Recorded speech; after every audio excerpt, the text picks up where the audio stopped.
game is off right now. All right. So generic node class, right?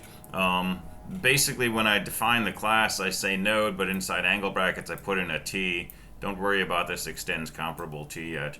But just, node, put in angle brackets, a variable. It doesn't have to be t. And anytime that I use that variable, it gets replaced by whatever was used when the node was constructed.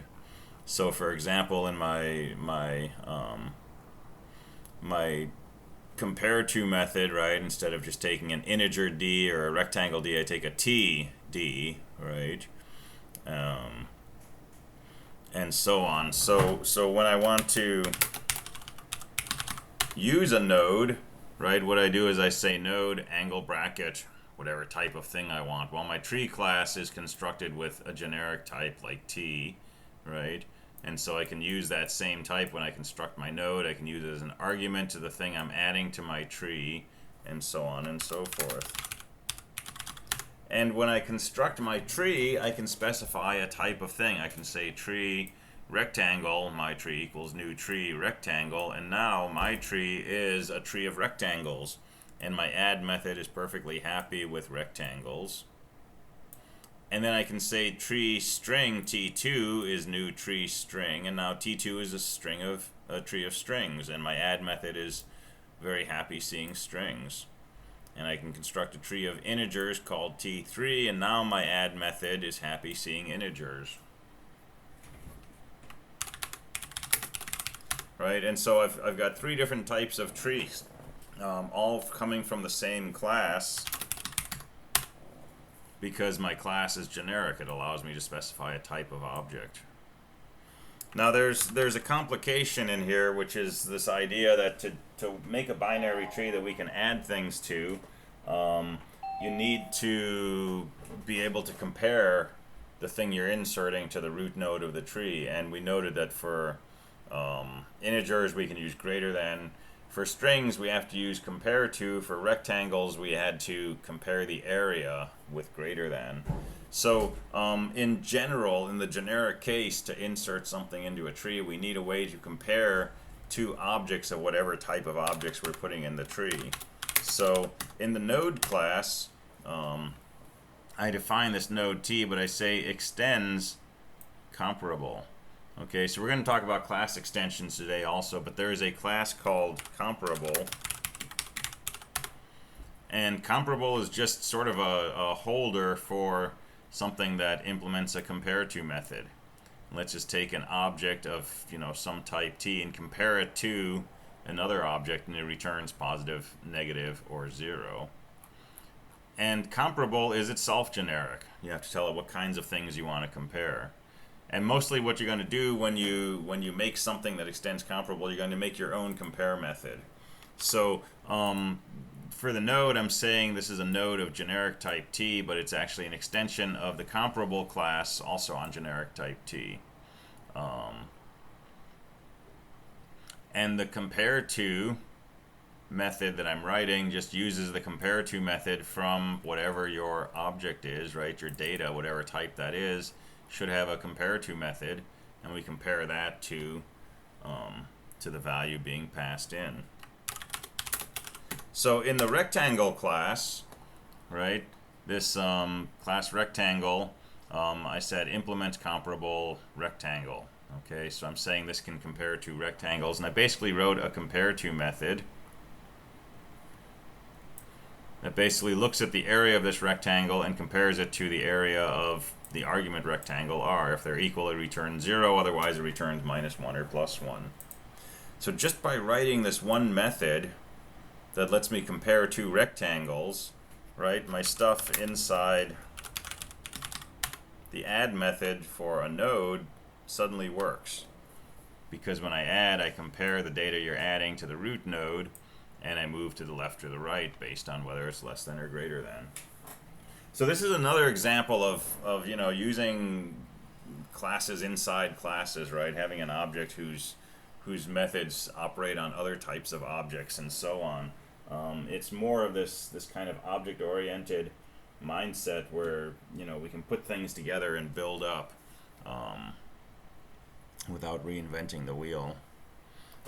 So the takeaway for this, for generics without the weird stuff, is right when you want to use a generic. We've already seen this with linked lists and hash maps. You have the name of the class, and then in angle brackets the type of, usually the type of object that the structure is supposed to be working with. And when you try to write your own generic class, right, after the class name, you just put in angle brackets, whatever you want, right? T is pretty typical, but it could be anything. And that's basically like a macro definition, right? I can use that symbol in place of, the word int or string or rect or whatever. Right, so if you have code that just depends on changing the type of objects you're using, you can specify that type with this parameter and then use that parameter elsewhere. So writing generics, pretty straightforward. Using them, even more straightforward. And if you have a situation where that makes sense, it's a really useful thing to do. All right. Let's talk about class extensions since I mentioned them in generics,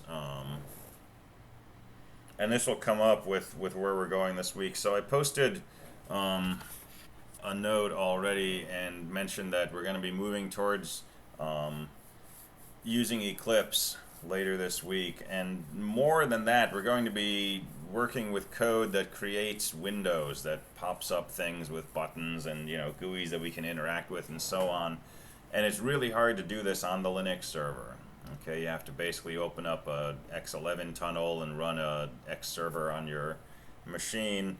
And if you know how to do that, chances are you already have a Linux laptop or a Windows laptop with a JDK on it or Eclipse. So we're going to start doing stuff that basically you have to do on your own machine.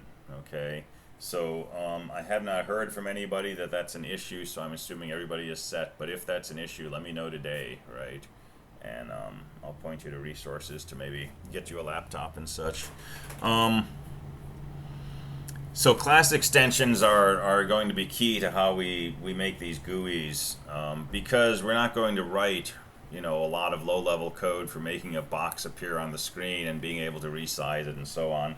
We're going to use classes and methods that already exist for that, but we're going to extend them, we're going to modify them to do our own bidding. So here's a picture, and there's all kinds of pictures for this, and they don't all agree with each other.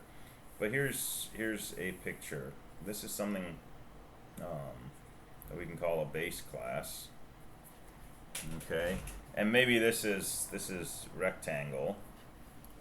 And we know what a rectangle class looks like. It has, area method, perimeter, accessors, mutexers, and so on. Maybe you want to make your own version of the rectangle class, and you wanted to do something different in the toString method, right? Maybe you wanted to print out the width and the height in parentheses with a comma, or something, or you want to do ASCII art like someone suggested and actually draw a picture of the rectangle. Okay, so you want to make a new rectangle class, but you don't want to reinvent the wheel. You don't want to redo everything that was done in this class, and you don't want to just take the source code and make your own version of rectangle. So what you can do is you can make a new class.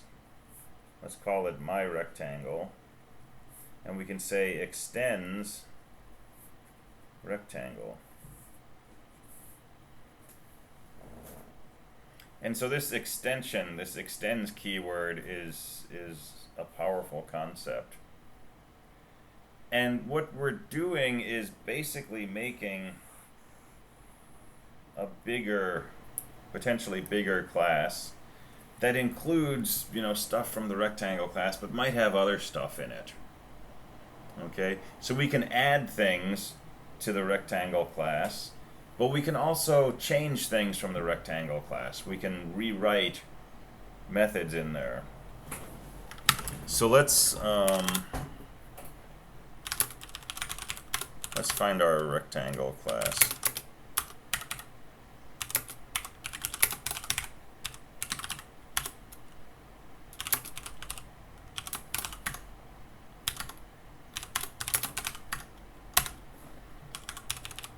All right, so here's a rectangle. It's got a constructor,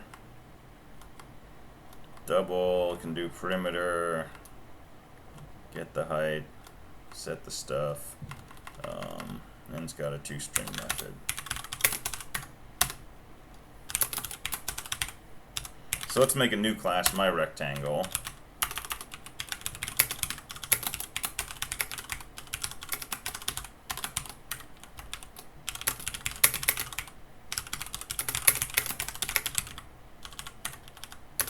So we'll make an extension of this.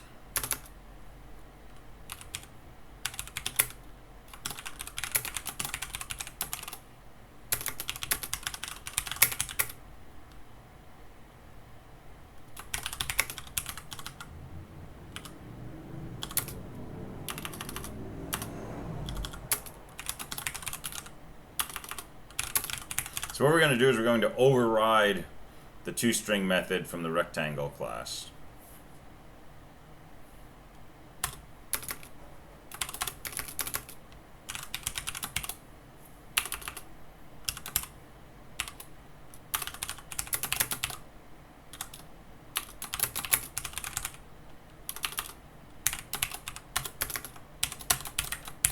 And that's all I'm going to do.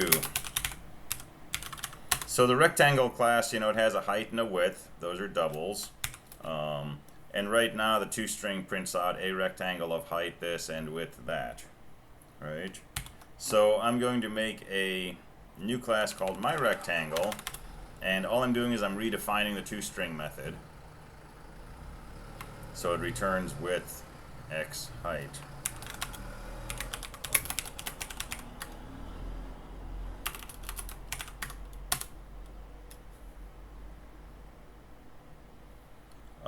Oh, but I made these things private.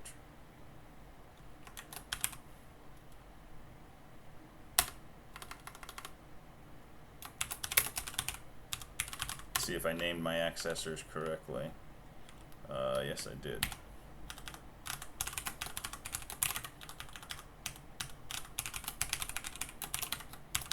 Alright, so I have accessors for getting the width and the height. So I can compile that. So let's make a main.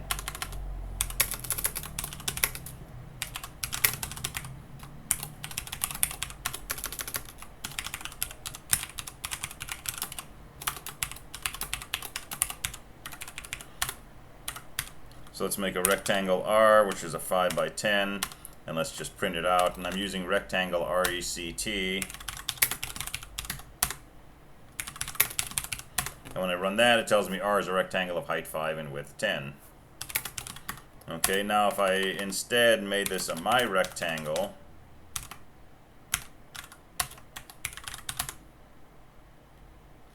oh, and I need a constructor.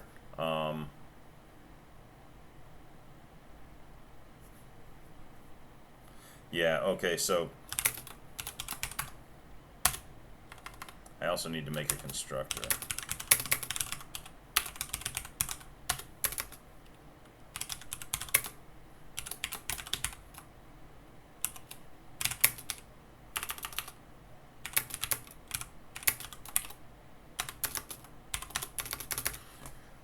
Alright, so here's the other thing. When we're making an extension, I can refer to something like get height.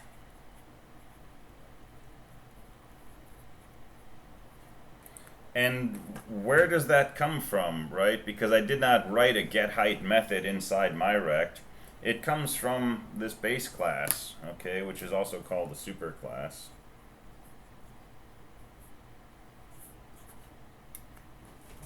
So I'm writing my own toString in this extension. So when I say toString or someone else says toString, it's going to use my toString. But since I did not define a getHeight method, if I say getHeight or someone else says getHeight in a myRect, it's going to use the getHeight from this super class, right? The original rect class. All right. If I want to get to a method in this base class, I can use the keyword super. Okay, so super dot get height would explicitly refer to the get height method in this base class. Now I don't need to say super down here because I don't have a get width method I've defined. But if I defined a get width method inside this class, then get width would refer to the get width that I had defined here. But I could still get to the original get width by using this keyword super. Okay, super basically refers to the rectangle that we extended. So it gets you to the original version of something. So inside here, I can do, and I'm going to mess up the syntax here.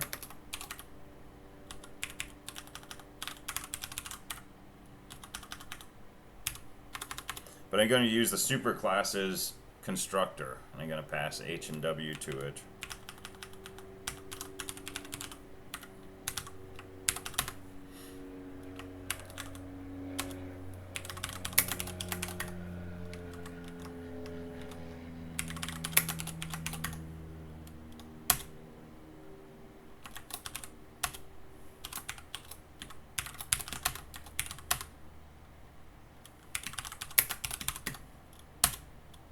Alright, so now the compiler is happy, and when I run the constructor for my rect, it's going to use the superclass's constructor, right? And now if I run main, it tells me R is 10 by 5.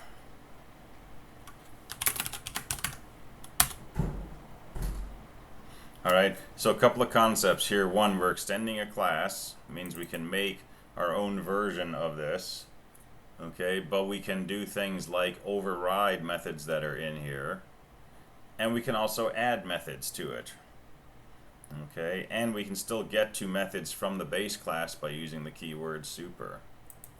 So for example, I could say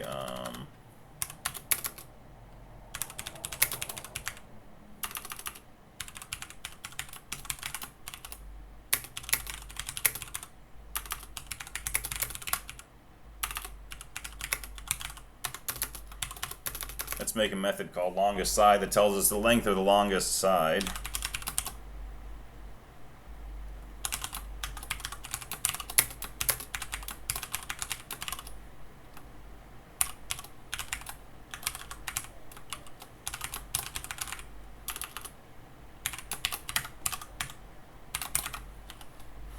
And so we'll just do a ternary operator. So if get width is bigger than get height, we'll return the width.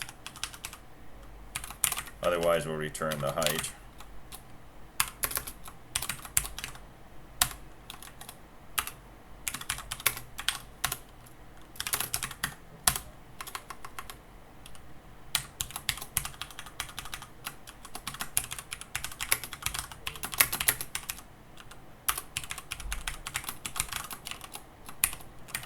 And we can call this method off of R and say, show me what the longest side is.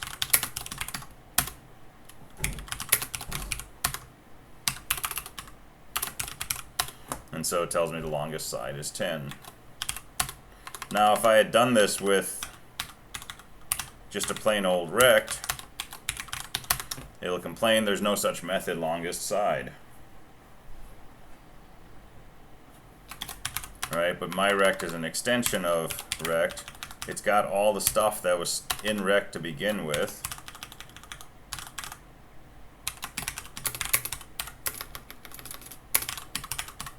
Right, for example, I can call the area, and that still works even though I did not define an area method inside my rect. All I just described was a constructor, a two-string method, and the longest side. Right, so this is how we build very powerful classes without doing a whole lot of work. We rip off the class that's already there. Okay. And it's an important concept in object-oriented design. You really don't want to invent the wheel again and again, particularly the very complex wheels. So we're always doing class extensions.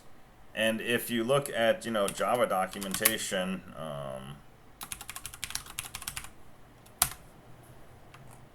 you know, this is a tree of class extensions, right? A linked list is an extension of an abstract sequential list. So the definition of this is, you know, class linked list extends abstract sequential list. And the abstract sequential list is itself an extension of an abstract list, which is itself an extension of a collection, which is itself an extension of an object. And this is why every object that you make has a toString method, even if you don't write it, because the object class has a toString method, right? It's the class of the name and @ and then the hex version of the internal hash code for that object. So if I don't write a toString method in my rectangle class, a rectangle is by default an extension of an object. This is the toString that gets called when I try to print my toString, my rectangle as a string, right? But typically we override that method, and the only difference is we don't explicitly say, you know, class rectangle extends object, because everything is an extension of an object. But we can be an extension of something else, right? For example, a linked list. If we wanted to add some extra feature to a linked list, we could extend the linked list class.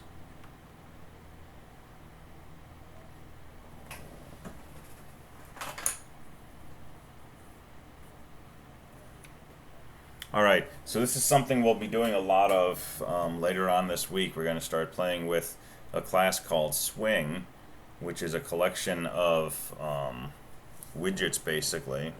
I don't know if I have doc on it or not. I do. It creates things like J-frames, which we played with that very first week, which create a visual window that we can move around, we can resize, and we can put things inside of. And a J-frame is a window, is a container, is a component, is an object, right? It also defines things like buttons. So we can make a J button,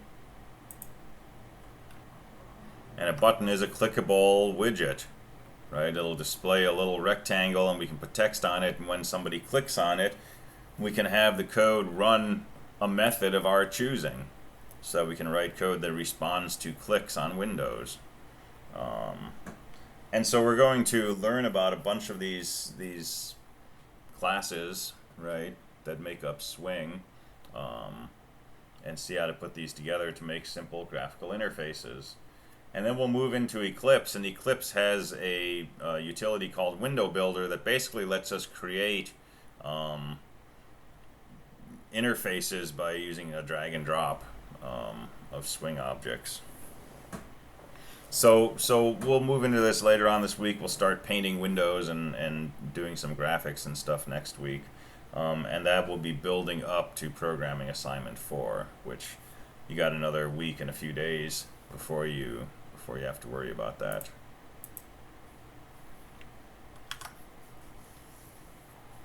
All right. And I'm just going to keep going unless there's questions coming up, because I have a whole list of things here I want to get through before we start working with Swing. So let's talk about statics. So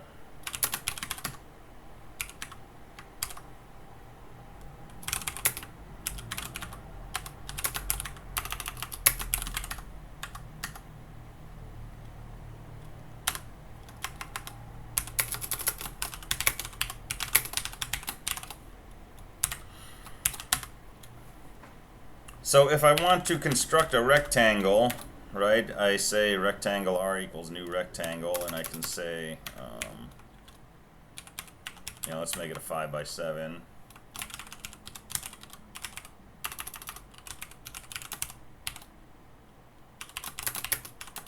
And I can print it out, I can print out its area, and so on and so forth.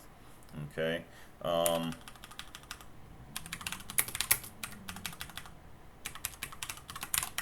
So this statement makes good sense, right? Because what do I want? I want the area of the rectangle R, and R is a rectangle which is 5 by 7. Okay. If I look inside the rectangle class,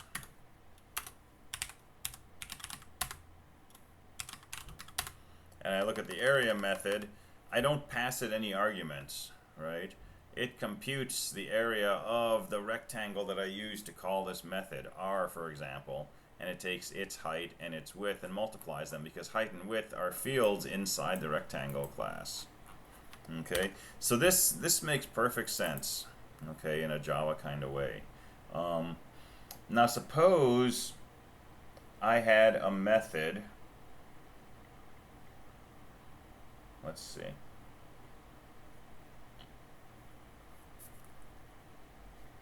Trying to think of something goofy here.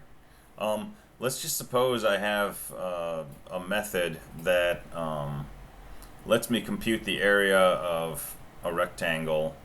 Well, let me just write this and we'll explain it. Okay, suppose I wanted a method that I could pass two values to and it would give me the area of that rectangle. Okay, yeah, it's just height times width, but imagine it's something more complex, right? So, public double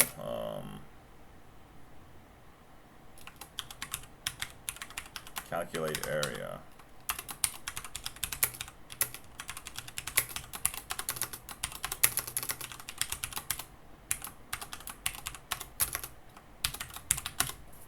All right, so here's a useful function, right? If I just want to know what the area of a rectangle is whose height is h and width is w, I could call calculate area. And I could pass two numbers and it would give me the area of the resulting rectangle, right? Again, forget that this is like a really simple formula. Imagine it's complex. So that's my rectangle class. So in my main program, I could do the following.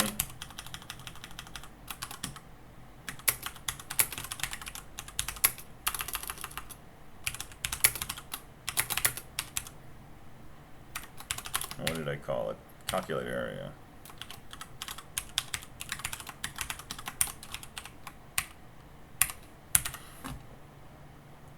Right, and that'll run my calculate area method.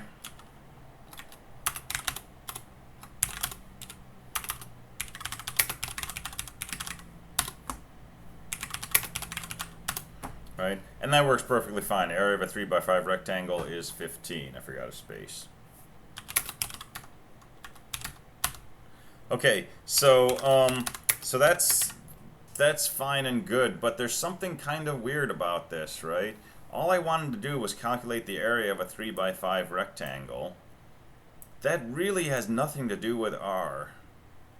In fact, if all I want to do is calculate the area of a 3x5 rectangle, I'd like to be able to do this, right? But if I do that, I'm going to get compile errors because it doesn't know what R is, right? So I would do something like this, just to satisfy the compiler.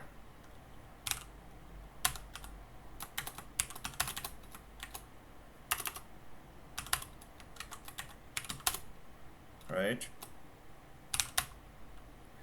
And I don't really need a rectangle. I just want to use this method from the rectangle class. Okay? I'm not trying to construct a rectangle. I'm not going to use this rectangle R other than as a way to run this method. And that's just kind of goofy, right? So for example, there's this class called math that has all these useful methods in it, like square root, okay, or max or min. And if I want to run the square root method, right, do I need to construct a math object so that I can say object.square root? And that would be kind of quirky like this, right? So here's what I can do. I can make this what we call a static method. And a static method means that I can run it without having an actual object. Okay, so I'm not going to construct a rectangle.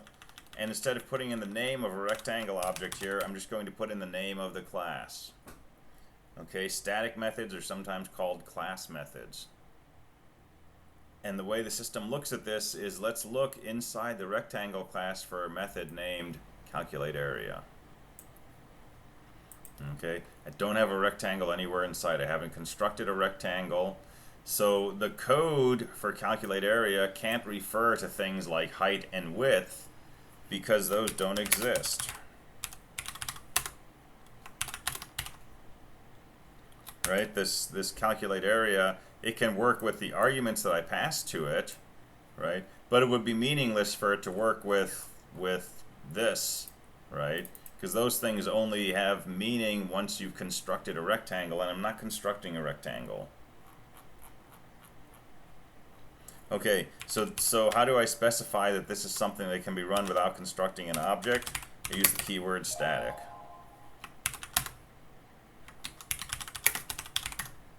So that'll compile.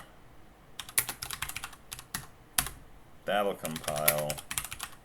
And now I can call my static method.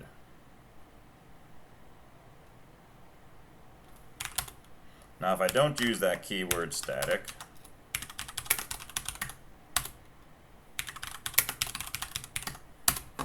right, this will complain that I'm trying to call calculate area as a static method. It knows that because I'm using the name of a class here, but it's not defined as static, and it's not going to compile.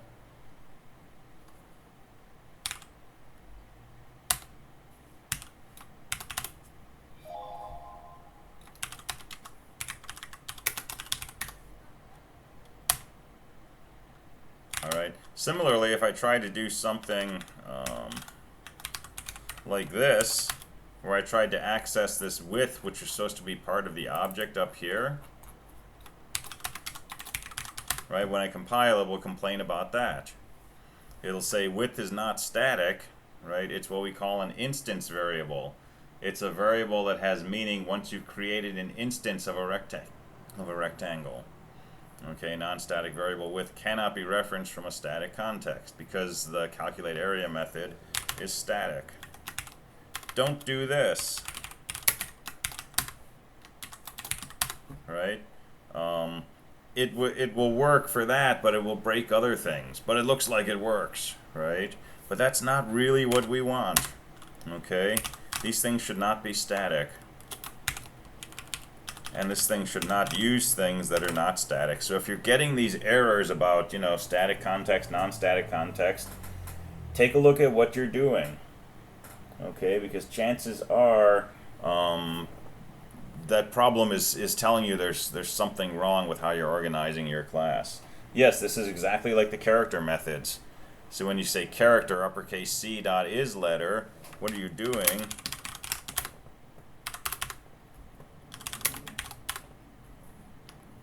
You're calling this method is letter,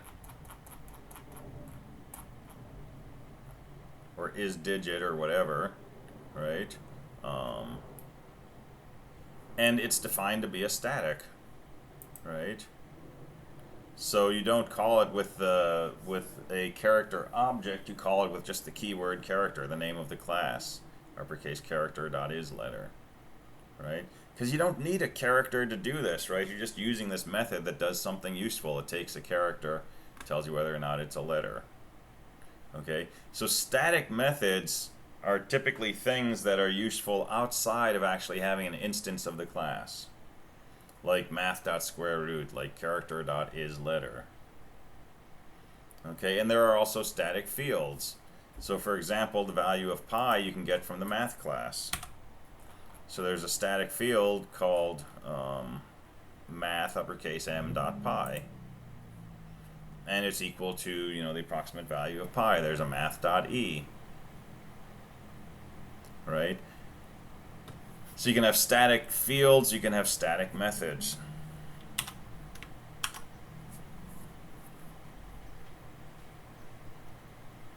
All right. So this is usually pretty weird to people, okay? So one of the quizzes I put on Canvas is about statics and non-statics, so you can eyeball that to check your understanding of this. We're probably not going to write a lot of statics ourselves, okay, with one exception, which is our main method. Okay, so what happens when we write a main method called public static void main? We're inside a class, right? In this case, my class is called main2. this method main can be run without creating an object of type main2. Because it's static, we could run this main program by saying main2, the name of the class, dot main, parentheses, and then an array of strings. Okay, this is what the system does when you say Java main2. The JVM kicks in and it tries to execute the static method main inside this class. It does not construct an object of type main2, right? It runs this method statically, which is why we have to declare it as a static.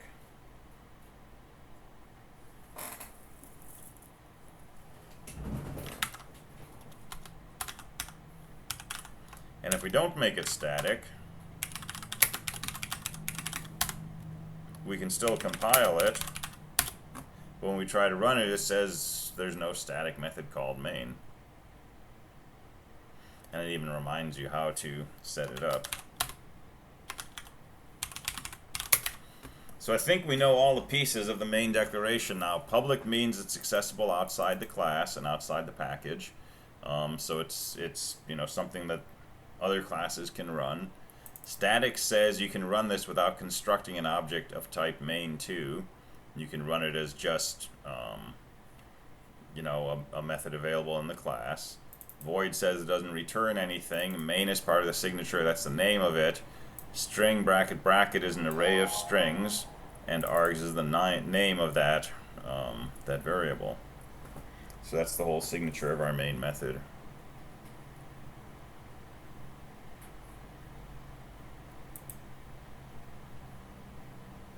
Alright, so we've got all the pieces of public static void main. And we can do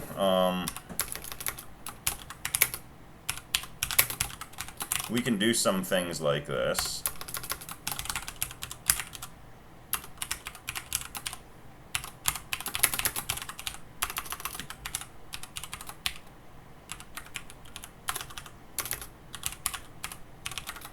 So here's how we're supposed to use pi, right? It's a field inside the math class.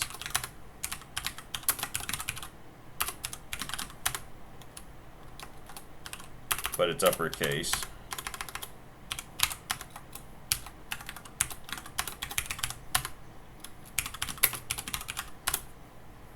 Alright, so it'll tell us what the value of pi is. We could declare an object of type math. Let's call it m. And then we could say, let's print out m.pi. Okay, well, m is an object of type math, so it should be able to get to the pi field. And that will work, but you shouldn't do that. Okay. Oh, actually, you can't do that anymore. All right, never mind. Yes, you can't construct math. But our rectangle class, for example, right?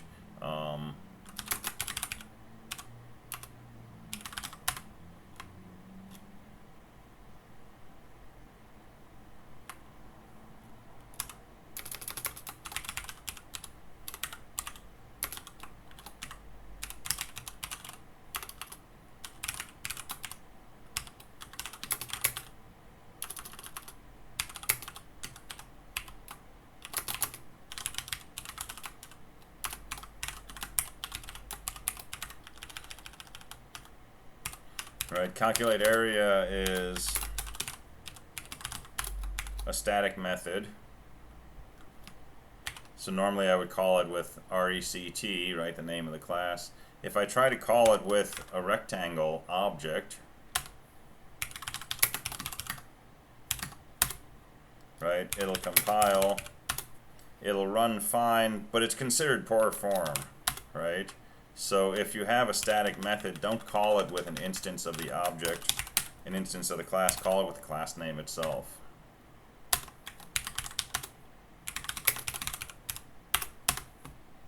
Okay, it does the same thing, but some systems will give you warnings about it, and it's kind of frowned upon. All right, so that's the deal with statics, right? Static is also a class variable. Non-static is an instance variable, field, or method, and so on. Okay, these are things that are defined for the class itself. These are things that are defined for objects, instances of the class. All right, so so think about that, write some code, let me know if you have questions. I want to talk more about try-catch blocks tomorrow, probably talk a little about arrays, talk about packages, and I want to talk about Java doc, and then we'll start playing around with some swing classes. All right, I will see you next time.